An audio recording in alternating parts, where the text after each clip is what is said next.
महत्वपूर्ण समय मेरे लिए सुरक्षित करके रखा।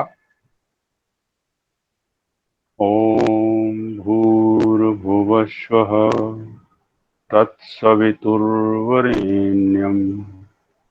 भर्गो देवस्य धीमहि धियो यो नः प्रचोदयात्। आप सभी सुधी श्रोताओं को, विद्वानों को, मेरी पूज्य मातृशक्ति को नमन करते हुए मैं अपनी कुछ बातें आपके समक्ष रखना चाहता हूं। जैसे कि अवनीश भैया ने बोला कि देश की ज्वलंत समस्याएं, हम सब सामान्य तौर से उन समस्याओं से जूझ ही रहे हैं और नए नए प्रकार की समस्याओं से हम प्रतिदिन जूझते रहते हैं। बात चाहे धर्मांतरण की हो, छुआछूत की हो, लव जिहाद की हो, सांप्रदायिक और धार्मिक कट्टरता की हो, आतंकवाद की हो, अलगाववाद की हो, राष्ट्र की स्वाभिमान पर चोट करने वाली हो, धर्मस्थलों, पूज्य संतों, आचार्यों और धर्म ग्रंथों पर हमलों की बात हो, या वनवासी क्षेत्र में बड़े पैमाने पर चल रहा ईसाइयों का आतंक हो, गौ हत्या की बात हो, या हमारी संस्कृति पर हमलों की बात हो, मठ मंदिर गुरुकुल हो, उनके ऊपर अनवरत रूप से प्रहार किए जा रहे हैं, जो आज तक हमारे सेवा के प्रमुख केंद्र हैं, हमारी आस्था के प्रमुख केंद्र हैं, हमारी आराधना के प्रमुख केंद्र हैं। और ये जिस जिस तरह से जैसे जैसे ये सब समस्याएं फैल रही हैं, वैसे वैसे वो कहते हैं कि धर्मांतरण से राष्ट्रांतरण होता है। और ऐसा भी नहीं है कि ये जो सारी समस्याएं वो कोई आज की समस्याएं हैं। एक लंबे समय से हम इन समस्याओं से जूझते चले आ रहे हैं और हर काल में कोई ना कोई महापुरुष, कोई ना कोई सिद्ध पुरुष, कोई ना कोई संत, आचार्य, श्रेष्ठ विद्वान उन सब समस्याओं को एड्रेस करते आया है, उनका समाधान भी निकाला, लोगों को साथ भी चले लेके चले, बलिदान भी किए और जो बड़े पैमाने पर राष्ट्र को तोड़ने की शक्तियां हैं, उन शक्तियों को तोड़ने में भी वो सफल हुए। लेकिन जैसे मैं एक एग्जांपल राम मंदिर से शुरू करता हूं कि 1528 में जब बाबर भारत आया था और तब उसने ये देखा कि आखिरकार इस देश को कैसे जीता जा सकता है, इस पर राज्य कैसे किया जा सकता है, तो उसने एक अध्ययन कराया तो पता लगा कि यहां पर भारत के लोग आस्था और विश्वास से बड़े अटूट रूप से जुड़े हुए हैं।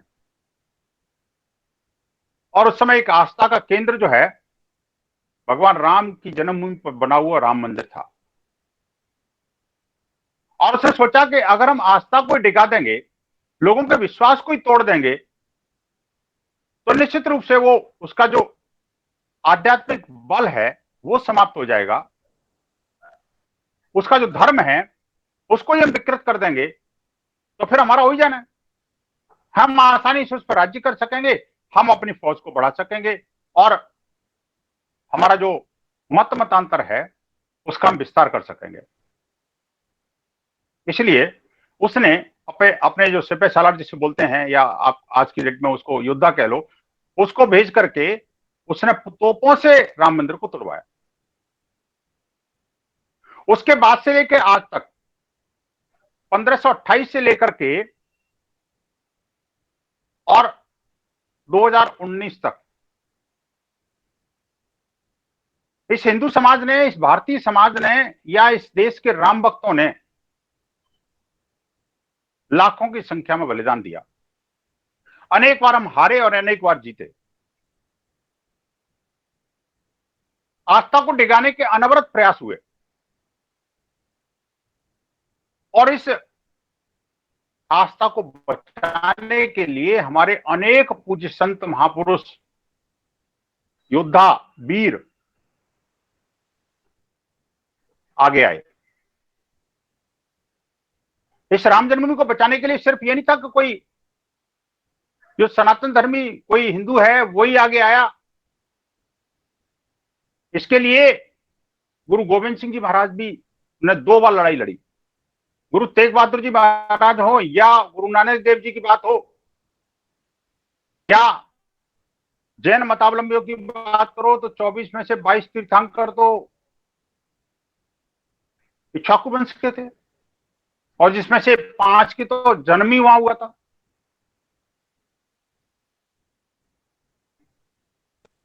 अयोध्या से संपूर्ण देश जो है बड़ा गहराई के साथ जुड़ा हुआ है। विश्व हिंदू परिषद की जब स्थापना हुई 1964 में, उस समय भी एक बड़ा ज्वलंत मुद्दा था जिसके कारण मुझे लगता है इसकी पृष्ठभूमि में विश्व हिंदू परिषद की स्थापना, वो था धर्मांतरण। उस 1964 के आसपास से एक नियोगी कमीशन बिठाया था, जो नियोगी कमीशन ने ये रिपोर्ट दी कि मध्य प्रदेश के अंदर ईसाई मिशनरियां बड़े पैमाने पर हिंदुओं का धर्मांतरण कर रही हैं, जिसके कारण वहां का जो जनसांख्यिकी असंतुलन है तेज गति के साथ बढ़ रहा है। मुसलमान ईसाई बढ़ते चले जा रहे हैं, हिंदू घटते चले जा रहे हैं। उस समय के तत्कालीन लोगों ने, जो श्रेष्ठ लोग थे, चिंतक थे, विचारक थे, धर्मगुरु थे, उनका तय किया कि कुछ इसको रोकना चाहिए और वहां से एक विश्व हिंदू परिषद का जन्म हुआ। और उसके बाद में यह तय हुआ कि धर्मांतरण को रोकने के लिए कोई कानून बनना चाहिए। अब इसे मध्य प्रदेश की तत्कालीन सरकार ने एक कानून बनाया, लेकिन उसका असर कितना रहा, क्या रहा, वो आज की स्थिति परिस्थितियों का अगर आकलन करेंगे तो पता लगता है कि उस समय कुछ अंकुश तो लगा, लेकिन धर्मांतरण आज भी तेज गति के साथ चल रहा है। गौ हत्याएं सरेआम लोग कर रहे हैं। जो मुस्लिम तुष्टीकरण की नीति में पूरी तरह से सराबोर राजनेता और राजसत्ता आज भी सरेआम गौओं को काटती है और उसका सिर लेकर के चौराहे पर गौरव के साथ खड़े होते हैं। कौन सी गौ?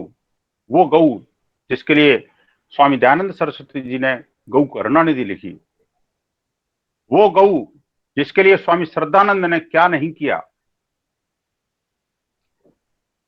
1857 का युद्ध, 1857 की जो लड़ाई थी, वो तो गौ माता के लिए लड़ी गई, ये हम सबको पता है। लेकिन धीरे धीरे करके ये तुष्टीकरण की नीति इतनी फैली कि फिर मुस्लिम लीग का जन्म हुआ और मुस्लिम लीग से अलगाववाद का जन्म हुआ और अलगाववाद से आतंकवाद का जन्म हुआ। अंततोगत्वा राष्ट्र का विभाजन हो गया।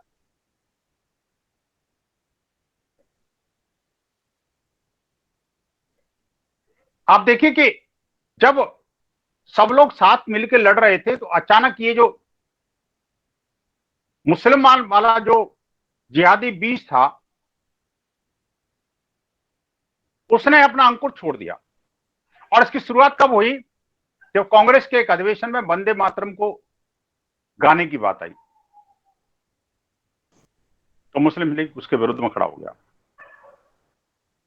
वहां किसी ने उसको अपोज नहीं किया। अगर वहां उसको रोक दिया होता कि तू क्या कर रहा है, तो हो सकता है कि आज पाकिस्तान का बंटवारा ना होता, आज बांग्लादेश हमारा जिहादियों का केंद्र ना होता। लेकिन खैर, इतिहास से हमने बहुत कुछ सीखा भी, बहुत कुछ बदला भी। इतना कुछ होने के बावजूद कि 1947 से लेकर आज तक अनेक जो है वो 1970 तक अनेक प्रयास हुए। हमने रिजर्वेशन की एक नीति लागू करी और बाबा साहब भीमराव अम्बेडकर ने एक लिमिटेड टाइम के लिए उसको कहा था कि भाई इतने समय तक हमें ये टारगेट अचीव कर लेना है कि समाज से छुआछूत और भेदभाव समाप्त कर देंगे। लेकिन वो आरक्षण एक राजनीति का एक अड्डा बन के रह गया। दुर्भाग्य है कि आज भी वो सामाजिक विषमता जिंदा है। आज भी हम उन SC/ST समुदाय के बंधुओं को अपने गले नहीं लगा पाए हैं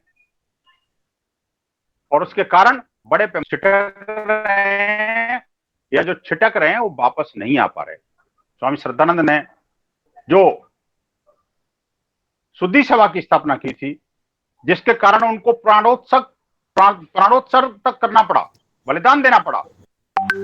हम सबको पता है कि स्वामी जी को मारने वाला बंदूक वो कौन था, वो जिहादी। कहते ये भी है कि स्वामी दयानंद की हत्या में भी जो महिला थी वो भी मुसलमान थी। तथ्यों का अन्वेषण खैर बाकी है, लेकिन विचार वही था।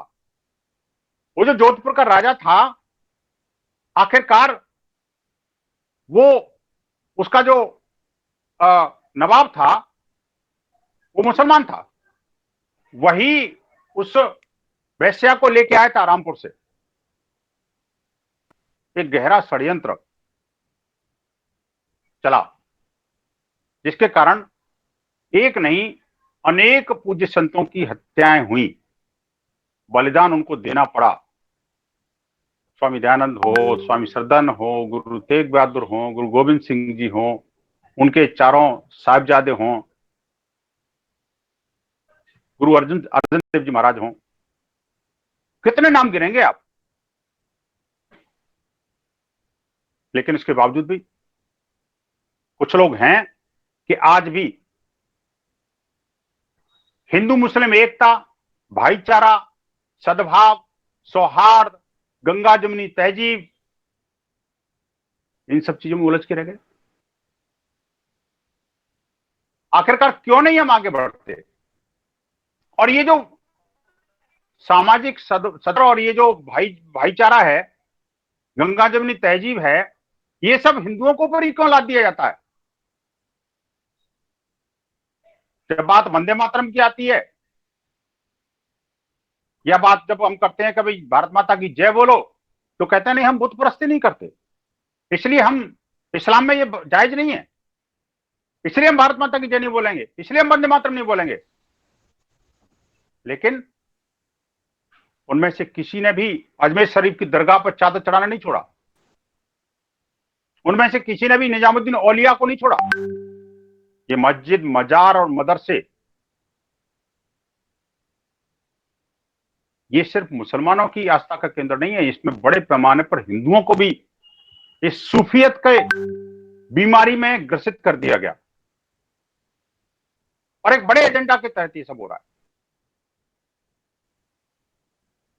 और जो हमारे धर्मस्थल हैं, हिंदू धर्मस्थल है, मंदिर हैं, मठ हैं, आश्रम हैं, गुरुकुल हैं, उन पर अनेक प्रकार के प्रहार भारत की स्वतंत्रता के पश्चात अनवरत रूप से चले जारी हैं। आप देखिए कि मंदिर, मठ और आश्रम या गुरुकुल, ये न सिर्फ आस्था के केंद्र थे हैं, अपितु साथ ही साथ वे सेवा के एक महान केंद्र हैं। उसके माध्यम से जो सेवा हो रही है वो अभूतपूर्व है। जो काम आज तक सरकार नहीं कर सकी, ये गुरुकुलीय शिक्षा पद्धति कर रही है। और जो काम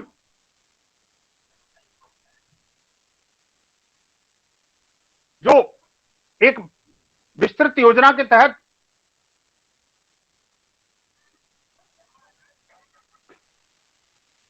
सरकारें करती हैं,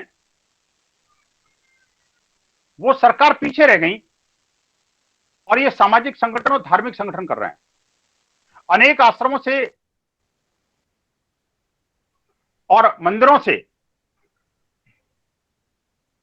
आप देखिए कि चाहे औषधालय की बात हो या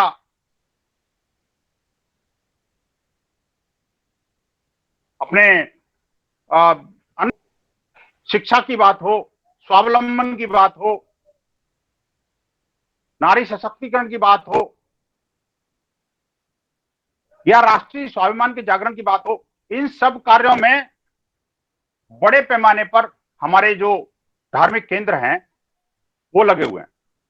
लेकिन बार बार क्या लगता है कि उस केंद्र में थोड़ा सा पैसा इकट्ठा हुआ, वहीं पर सरकारों की कुदृष्टि शुरू हो जाती है और मंदिरों को अपने यहाँ अधिग्रहण कर लेते हैं। उस मंदिर के मैनेजमेंट के लिए गैर आस्थावान, अनास्थावान गैर हिंदुओं को वहां पर भर्ती कर दिया जाता है। और जो दानदाताओं की जो गाड़ी, जो श्रद्धा विश्वास के साथ वो उस आश्रम के लिए, उस सेवा के लिए अर्पित करते हैं, उसको कहीं और यूज कर लिया जाता है या उसको मिसयूज कर लिया जाता है। और हमारा ही पैसा धर्मांतरण के काम में लगता है। और कहने को सरकार है, सेकुलर सरकार है, सरकारों को कोई धर्म नहीं है, लेकिन कब आज तक किसी चर्च पर कब्जा सरकार ने नहीं किया। किसी सरकार ने नहीं कल्पना नहीं की कि किसी मस्जिद मदरसे के ऊपर कोई अधिग्रहण कर दें, कोई कब्जा कर लें। नहीं, ऐसा भी नहीं है कि वहां पर पैसा नहीं है, लेकिन हिम्मत नहीं है। उन्होंने तो हिंदुओं की आस्था को डिगाना है, एकमेव उद्देश्य है। कभी मंदिरों का पैसा गुरुकुलों पर खर्च हो, यज्ञ पे खर्च हो, वैदिक कार्य में खर्च हो, वेदों के प्रचार प्रसार में खर्च हो, ऐसा किसी सरकार ने नहीं किया अभी तक। छुआछूत का जो ग्राफ है वो बढ़ रहा है। हमने जब विश्व हिंदू परिषद की स्थापना हुई, उसके 2 साल के अंदर प्रयागराज में प्रथम विश्व हिंदू सम्मेलन बुलाया था और उस सम्मेलन में चारों पीठों के जगत गुरु शंकराचार्य को बुलाया और उनके माध्यम से घोषणा कराई कि न हिंदू पतितो भवेत, मम दीक्षा हिंदू रक्षा, मम मंत्र समानता, हिंदवा सोदरा सर्वे। यानी सभी हिंदू भाई भाई हैं, हमारे अंदर कोई भेद नहीं है, हमारा मंत्र समानता का है, सबके साथ सहोदर के रूप में रोटी बेटी का संबंध रखते हुए हम आगे बढ़ेंगे। और जो लोग बिछड़ गए, यानी जो स्वधर्म को छोड़ गए, मतांतर कर गए, उनको हम वापस लाएंगे। इसके लिए अनेक प्रयास हुए और काफी बड़ी संख्या में लोग आए भी, लेकिन वो धर्मांतरण का सिलसिला अभी तक रुका नहीं। अभी आप देखिए, महीना भर नहीं हुआ, झारखंड के मुख्यमंत्री ने कहा कि वनवासी बंधु तो हिंदू है ही नहीं। कमाल है भाई, वनवासी क्रिश्चियन या वनवासी जिहादी कब से हो गया? है तो भारत का ही ना, मूल तो वो आर्यभट्ट है ना, संपूर्ण विश्व आर्य था, तो ये आखिरकार कब आपने ईसाई बना दिए या कुछ और बना दिए? कहते हैं प्रकृति के पुजारी हैं इसलिए हिंदू नहीं है। वो कमाल की बात है यार। हिंदू धर्म की तो विशेषता ये है कि जो हम प्रकृति पूजक हैं, प्रकृति की रक्षा करने के लिए समर्पित रहते हैं। हमारी संस्कृति के कण कण में प्रकृति बसी हुई है, ईश्वर जीव प्रकृति। हम तो यही मानते हैं कि इन तीन के कारण ही संसार बना है।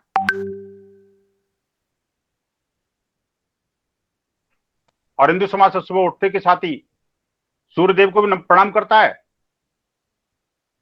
रात को सोने से पहले चंद्रदेव को प्रणाम करता है, सुबह उठ करके मां तुलसी को जल देता है, पीपल के पेड़ पे जाकर के उसकी पूजा करते हैं। सुबह हैं तो यज्ञ में समिधा का प्रयोग करते हैं, लकड़ी का नहीं करते। लकड़ी और संविदा में बहुत जबरदस्त अंतर है। ये हम सब लोग तो वैदिक विद्वान हैं, सब लोग जानते हैं, लेकिन सामान्य व्यक्ति को भी इस बात का भान है कि जो कुछ वृक्षों ने छोड़ दिया वही यज्ञ में प्रयोग होगा। इससे बड़ा प्रकृति पूजक और कौन होगा भाई? और आपसे अलग कर रहे हैं।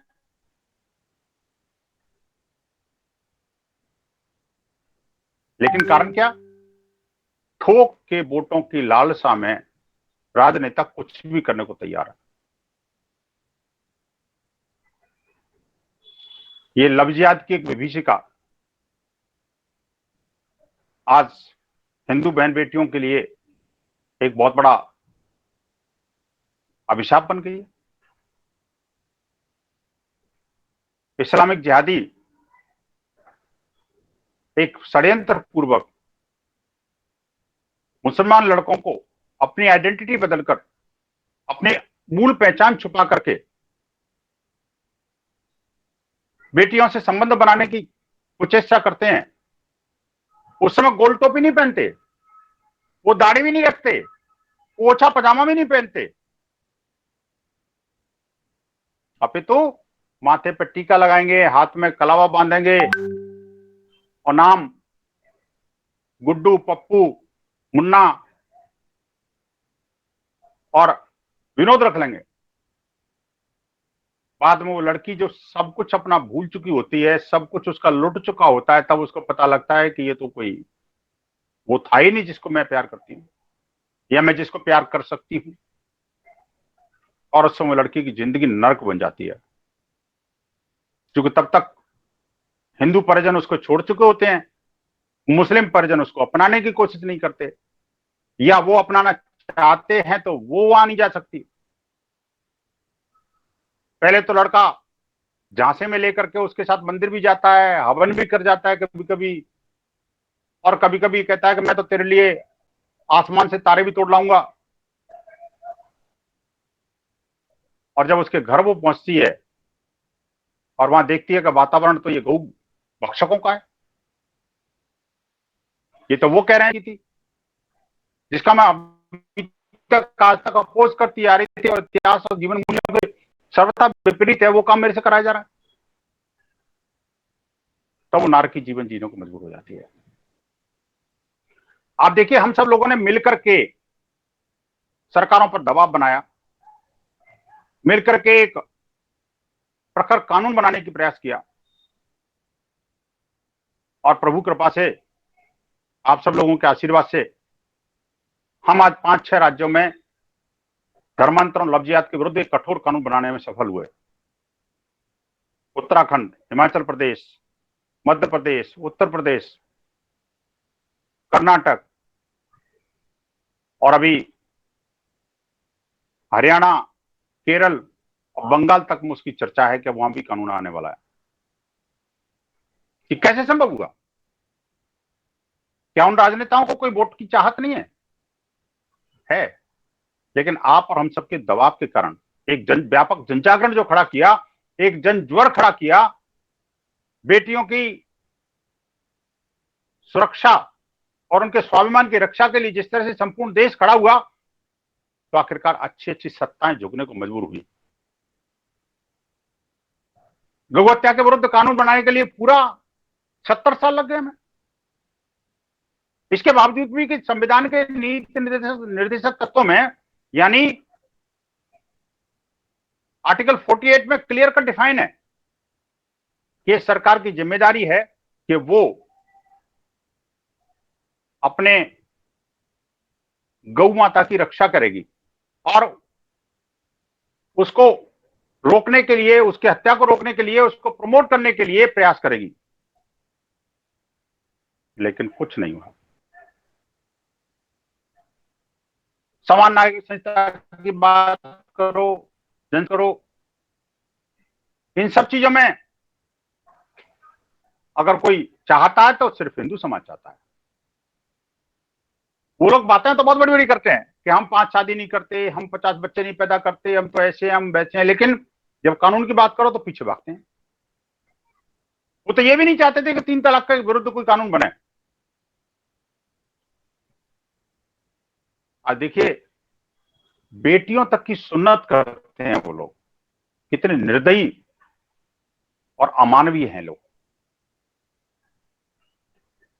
एक बार बेटी की शादी हो जाए किसी की,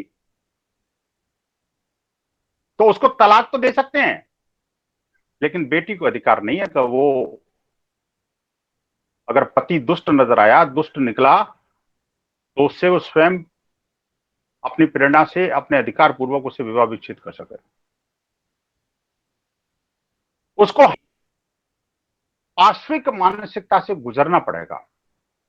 उस वैश्यावृत्ति वाली वृत्ति के साथ में गुजरना पड़ेगा, तभी वो दूसरे किसी के साथ शादी कर सकती है, अन्यथा नहीं। वो किसी मुसलमान के साथ बंध गई तो जिंदगी भर उसी से बंधी रहेगी। वो चाहे 5 बीवी रख सकता है, लेकिन एक महिला को दूसरी शादी करने की वो इजाजत नहीं है। ऐसी कुप्रथाओं पर अंकुश लगाने के लिए भी बहुत प्रयास हुआ। राम मंदिर की लड़ाई आप सब लोगों के सहयोग के कारण एक पूर्णता की ओर पहुंची है और आज भव्य राम मंदिर का निर्माण प्रारंभ हो चुका है। ये कोई और मंदिर नहीं है, ये जन्मभूमि पर बनने वाला भी कोई एक मंदिर नहीं है। राम तो हमारे कण कण में विद्यमान, हमारे हृदय में विराजते हैं,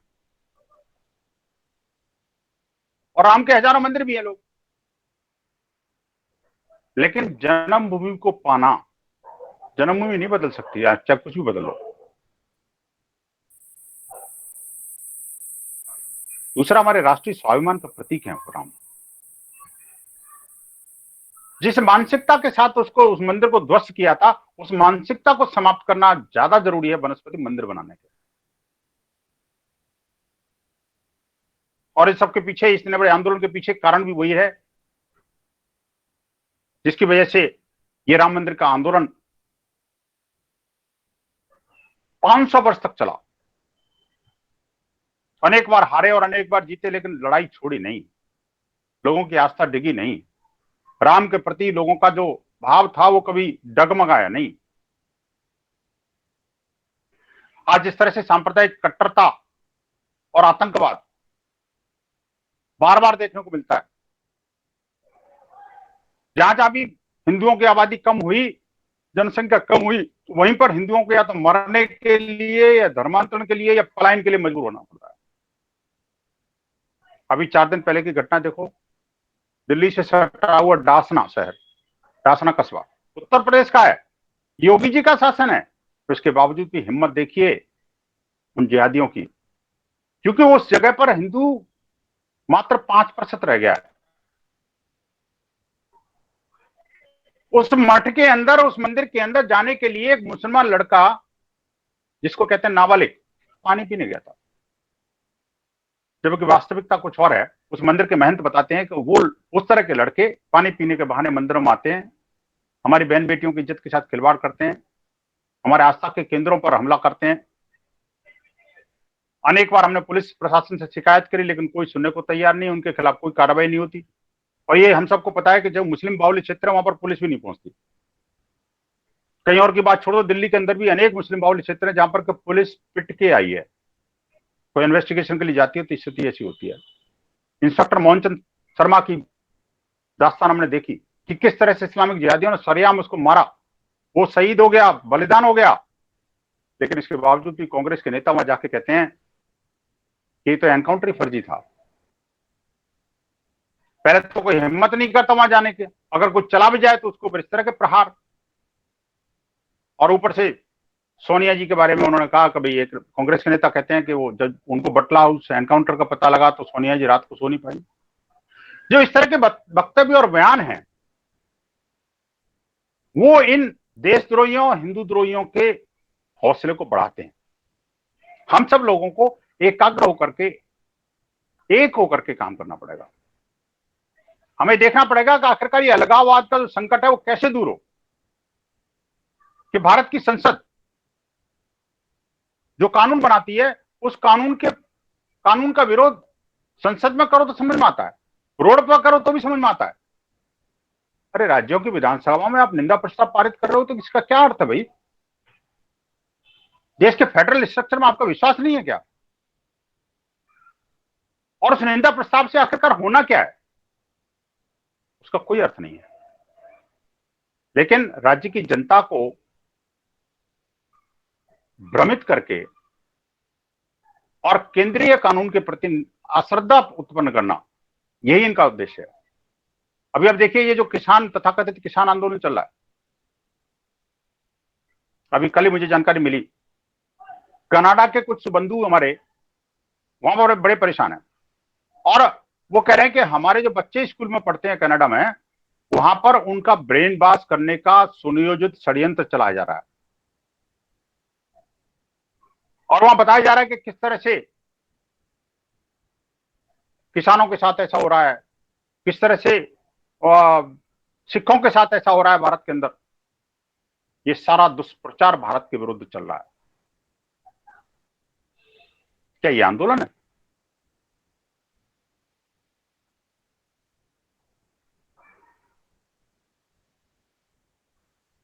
संस्कार और संस्कृति की अगर बात करें तो आप देखिए कि हमने जब भी धार्मिक संस्कारों की बात आती है तो उसमें कुछ ना कुछ नुक्ताचीनी लोग करने लग जाते हैं। लोग हमारे धर्म ग्रंथों का मिस इंटरप्रिटेशन इस हद तक करते हैं कि कहते हैं कि भाई गौमांस भक्षण तो ऋग्वेद में लिखा हुआ है। कमाल की बात है भाई। एक टीवी डिबेट में किसी एक कम्युनिस्ट ने यह प्रश्न रखा। बाई चांस उस समय मैं डिबेट घर से ही कर रहा था। मैंने अपनी श्रीमती जी को बुलाया, मैंने कहा जरा ऋग्वेद को लेके आओ जो ऋग्वेद की बात कर रहे हैं। ऋग्वेद निकाल करके मैंने ऑन स्क्रीन उनके सामने रखा तो भैया ये बताओ ऋग्वेद के कौन से सूक्त में है, कौन से मंडल में है, कौन से चैप्टर में है, कौन से पृष्ठ पर है। बकवास मत करो। वो करा, वो डिबेट का जो टॉपिक था वो थोड़ा सा उसने एंकर ने बदलने की कोशिश करी, मैं अड़ गया। बताना पड़ेगा, नहीं तो माफी मांगनी पड़ेगी इसको। आखिर दुष्प्रचार कैसे चला है? मैं पूरी डिबेट के दौरान उस ऋग्वेद को ऐसे सामने रख करके बैठा रहा। मैंने कहा जब तक ये नहीं कहेंगे, माफी नहीं मांगेंगे या मुझे बता नहीं देंगे कौन से मंत्र के अंदर ये लिखा हुआ है कि गौभक्षण, गौमांस का सेवन करना जरूरी है हिंदुओं के लिए, ऐसी बात कर रहा हूं। इस तरह की चीजें समाज में व्यापक रूप से विद्यमान है।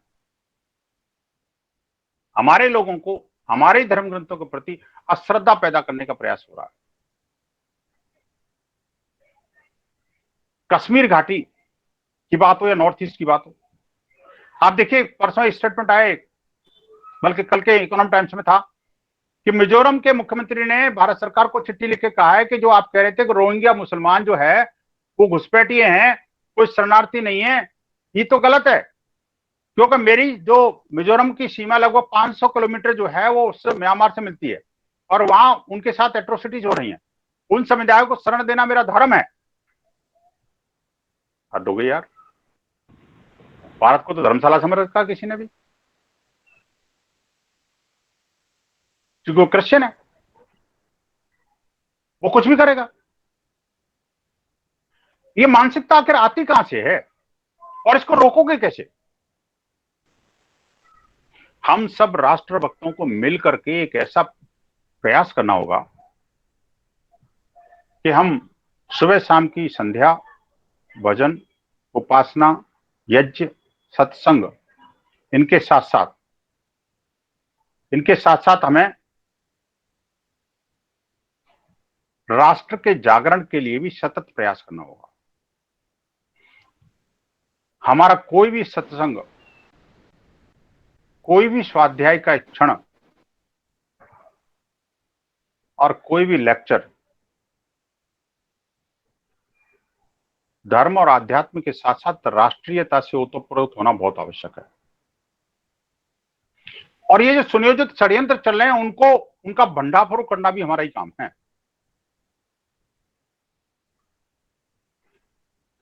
जिस प्रकार से हमारे समाज को काटने के चारों तरफ से प्रयास हो रहे हैं उसको रोकना भी हमारा ही काम है।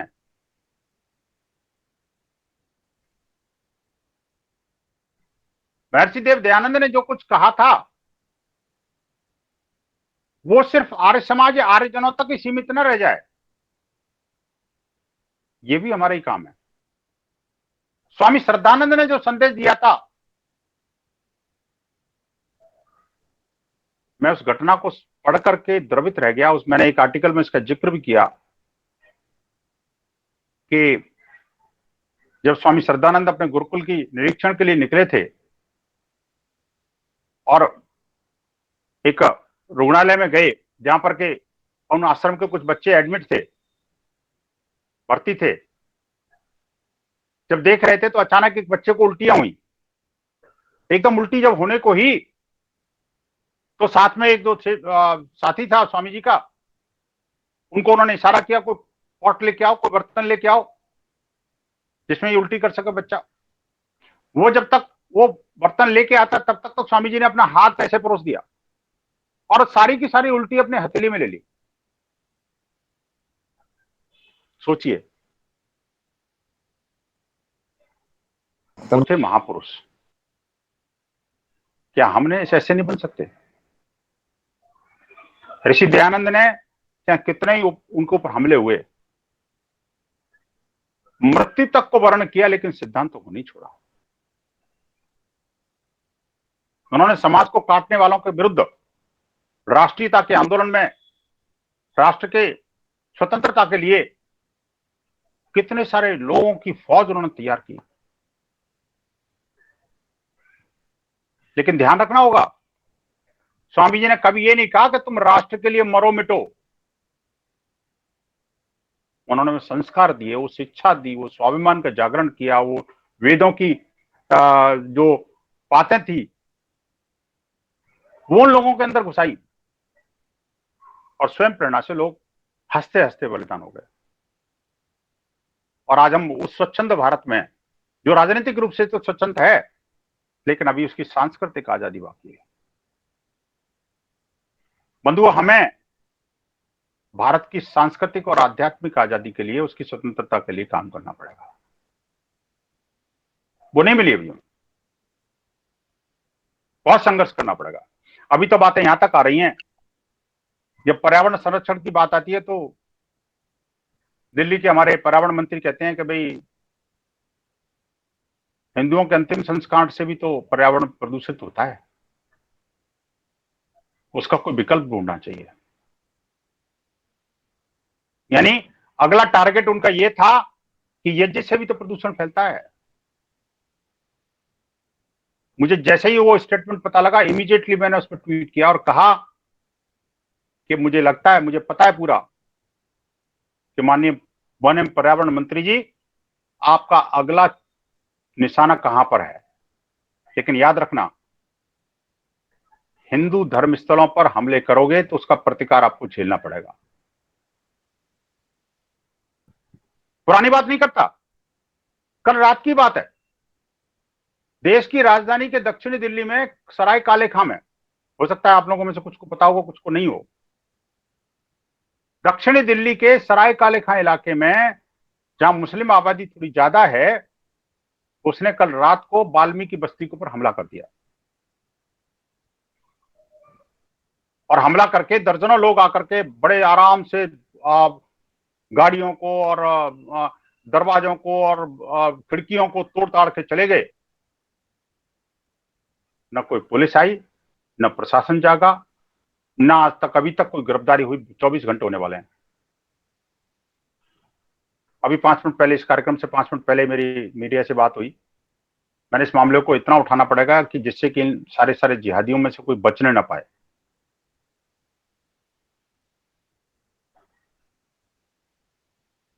ये जो दलित मुस्लिम गठजोड़ की बात करते हैं, वो जो एक एक नया क्लाइमैक्स बनाने की कोशिश करते हैं, उनसे भी हमें सावधान रहना पड़ेगा। अच्छा, बस्ती पे हमला क्यों किया, ये भी समझना पड़ेगा। एक वाल्मीकि समाज का बेटा था जिसने एक मुस्लिम समाज की बेटी से प्यार किया, या को मुस्लिम समाज की एक बेटी ने वाल्मीकि बच्चे से प्यार किया, और वो साथ साथ रह रहे, किसी को कोई आपत्ति नहीं थी। अचानक किसी जिहादी को पता लगा कि मुसलमान की लड़की हिंदू के घर में है, बस बबेला मच गया। वो हमारी बेटियों को कितने ले जाए, कोई चिंता नहीं किसी को। लेकिन अगर एक मुसलमान की बेटी को किसी ने प्यार भी कर दिया तो वो हमारा अपराध माना जाता है। बंधुओं, हमें बड़ा सावधान रहना पड़ेगा।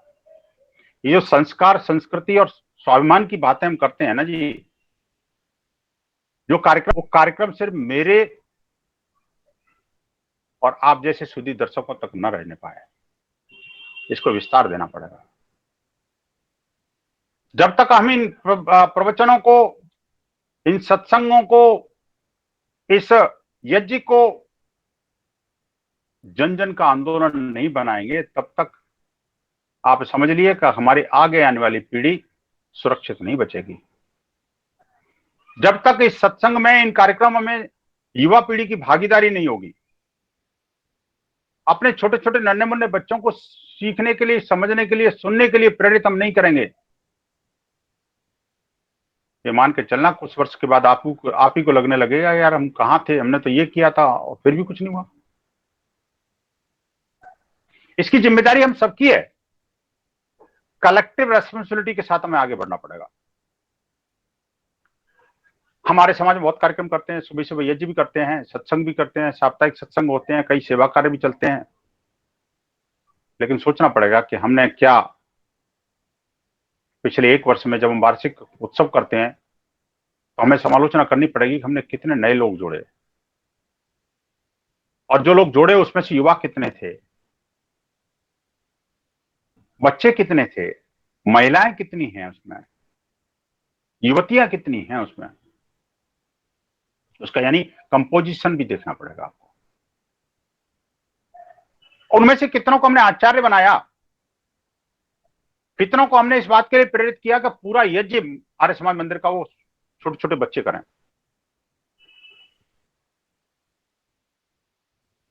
मुझे जिस आर्य समाज की जिम्मेदारी है, आर्य समाज संतनगर ईस्ट ऑफ कैलाश की एक कार्यकारी प्रधान के नाते,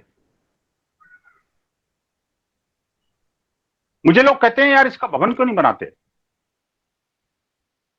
आपके पास थोड़ा सा अच्छा भूखंड है, लेकिन हमारे आर्य समाज मंदिर देखने में थोड़ा सा जर्जर हो सकता है, लोगों को लगता होगा। मैंने कहा भैया मुझे भवन नहीं, पहले भावना बनानी है। और बंधुओं, जिस दिन आपने भावना बना ली, भवन तो अपने आप खड़ा हो जाएगा। मैं नहीं तो कोई और बनाएगा, कोई चिंता नहीं। आज देखिए इस छोटे से आर्य समाज में, इस आर्य जी की प्रेरणा से, विमलेश जी की प्रेरणा से, आप देखिए पिछले 2 दशकों से महिलाएं यज्ञ कराती हैं, बच्चे यज्ञ कराते हैं। हमने कई दिन सिर्फ और सिर्फ बच्चों से यज्ञ कराया। वो सारे सारे वेद मंत्र जानते हैं अच्छी तरह से, सस्वर पाठ करते हैं, नित्य प्रति आते हैं, स्वयं प्रेरणा से आते हैं। और 2 बच्चे तो ऐसे थे जिसमें से पहले बच्चे ने प्रारंभ किया स्वयं अकेले आना, स्वयं प्रेरणा से उठता था, नहा करके आता था, बस्ता पीठ पे लाद के लाता था और यज्ञ करके स्कूल चला जाता था सीधा। उसके पेरेंट ने कभी उसको नहीं कहा, हम उनके पेरेंट को भी नहीं जानते थे, लेकिन उस बच्चे के अंदर वो संस्कार पैदा किए कि वो बच्चा स्वयं प्रेरणा से आकर के सब काम करने लगा। और उसके बाद अपने 4-5 साल के भाई को भी गोदी में रख के लेके आता था। हमने उसको भी कभी नहीं रोका, चाहे थोड़ा बहुत उत्पात मचाता था, कुछ थोड़ा बहुत डिस्टर्बेंस भी स्टार्टिंग करता था, या ठीक से नहीं बैठता था, कोई बात नहीं, बैठो। देखिए जब तक इन छोटे छोटे पौध को हम विकसित नहीं करेंगे, जब तक समाज के हर वर्ग को जोड़ के नहीं रखेंगे, हमें यह भी देखना पड़ेगा कि हमारे आर्य समाज मंदिर में, जिसको तथाकथित दलित कहते हैं, SC ST समुदाय के लोग कहते हैं, वो कितने आते हैं। सिर्फ सवर्णों का समाज बन के न रह जाए। हमें यह भी देखना पड़ेगा कि आखिरकार हम कितने नए लोगों को जोड़ पाए और कितने पुराने छूट गए हमारे पीछे। सबको साथ लेकर चलना पड़ेगा। राष्ट्र के प्रति जागरण भी प्रति सप्ताह होना चाहिए। जो धार्मिक मूल्यों पर, जीवन मूल्यों पर जो आघात हो रहे हैं, उसके बारे में भी कहीं ना कहीं चर्चा हमारे अंदर होनी चाहिए। सत्संगों में, स्वाध्याय में, वार्तालाप में। और जिस तरह से ये जो जिन समस्याओं को मैंने बताया, उन समस्याओं के बारे में चिंतन मनन और उसके समाधान की ओर में बढ़ना पड़ेगा। बात तो बहुत लंबी है, विषय बहुत विस्तृत है, लेकिन समय की भी अपनी सीमा है। मुझे लगता है शायद कुछ अतिरिक्त समय ले लिया मैंने, अगर अधिक हो गया हो तो क्षमा करिएगा। मेरी बात लगभग पूरी हो गई है। अगर कोई पूछना चाहे तो निसंकोच भाव से मैंने जो बातें रखी उस विषय में या अन्य किसी विषय में भी, हिंदू समाज से संबंधित, विश्व हिंदू परिषद से संबंधित, राम मंदिर से संबंधित, आप पूछ सकते हैं। ओम शांति शांति शांति। बहुत बहुत धन्यवाद माननीय श्रीमान विनोद बंसल जी का आपने बहुत ही सुंदर रूप से जो वर्तमान में हमारे राष्ट्र की ज्वलंत समस्याएँ हैं, उन समस्याओं पर अच्छा प्रकाश डाला आपने। और जैसा कि आपने अभी कहा है कि यदि यहाँ पर जुड़े हुए कोई भी श्रोता अपना कोई प्रश्न यदि पूछना चाहते हैं तो उनका स्वागत है। वे निसंकोच होकर के इस मंच से अपना प्रश्न पूछ सकते हैं। मैं आपको बता दूँ कि आपने जो बातें कही हैं वो वास्तव में बहुत सत्य हैं।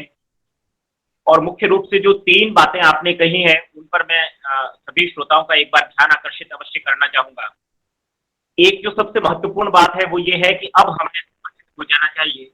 संगठन का समय अब आ गया है क्योंकि यदि अब भी हम अपने संगठन से नहीं जुड़ पाए, अपने लोगों से नहीं जुड़ पाए तो फिर हम उनसे बहुत पीछे छूट जाएँगे। वो लोग हमसे बहुत पीछे छूट जाएँगे और कहते हैं कि संगठन में ही शक्ति होती है। तो वो शक्ति जो है वो अब हमारे पास होनी चाहिए और उसके लिए हमें ये नहीं सोचना चाहिए कि हम व्यक्तिगत किसी से क्या भाव रखते हैं, कहीं द्वेष है, कहीं मोह है या क्या है, लेकिन हमें संगठन के स्तर पर सोचना चाहिए कि यदि हम एक-दूसरे से जुड़े हुए नहीं रहे, तो हमारा समाज जो है वो वास्तव में धीरे-धीरे इस प्रकार की विचित्रताओं से, इस प्रकार की विचित्र विषम समस्याओं से घिरता चला जा रहा है कि हम फिर आपस में टूट कर रह जाएँगे। एक अकेला व्यक्ति जो है वो बहुत कुछ नहीं कर सकेगा, लेकिन यदि हम संगठन में रहेंगे तो कर सकेंगे। अब बात ये आती है कि हम संगठन में कैसे रहेंगे? मैं आपको एक छोटा-सा उदाहरण देता हूँ और जो माननीय विनोद बंसल जी ने जो बात कही है, आदरणीय भ्राता जी ने उस बात को मैं पुष्ट करता हूँ, कि देखिए सबसे पहले हमें ये था चल रहा है वो तो चलने दो। चाहिए और कहाँ नहीं करना चाहिए। लोगों को देखा है जो कि आर्य समाज से जुड़े हुए होंगे, लेकिन शायद भले वो अपने घर में तो बहुत मूर्ति पूजा कर लेते होंगे या फिर उनके घरों में सारे कार्यक्रम जो है वो इसी प्रकार से होते होंगे। लेकिन जब राम मंदिर की बात आएगी तो क्या कहेंगे कि यदि आर्य समाज तो मूर्ति पूजा का विरोध करता है तो राम मंदिर का समर्थन क्यों? यहाँ पर ये प्रश्न आप सभी को अपने स्वयं से पूछना चाहिए और समाज में जहाँ कहीं पर भी आपके मित्रों में साथियों में जहाँ कहीं भी बात हो रही है वहां इस बात को रखना चाहिए कि वास्तव में वो सिर्फ एक मंदिर नहीं है। आदरणीय भ्राता जी ने कितनी बढ़िया बात की, वो एक आस्था का विषय है। राम हमारे भी पूर्वज हैं, महापुरुष हैं और राम राज्य को तो आज लाखों वर्ष के बाद भी प्रत्येक भारतीय जनमानस याद करता है। तो ऐसी कोई ना कोई तो खास बात है उनके अंदर जिसके लिए हमें उससे जुड़ना चाहिए, उसके लिए एक होना चाहिए। आप हो सकता है बहुत अधिक धन का दान नहीं कर सकते हो, लेकिन आप 10 रुपए का दान कर सकते हैं, आप 101 रुपए का दान कर सकते हैं। तो ये एक हमारे संगठन की पहचान हो रही है। हम राष्ट्रीयता से कहीं भटक तो नहीं रहे हैं, इसके लिए हो रहा है। दूसरी बात एक विशेष जो ध्यान देने योग्य है, आपने बहुत अच्छी सुंदर बात कही कि आज का जो समय है वो सोशल मीडिया का समय है, वो संचार के तीव्र साधनों का समय है।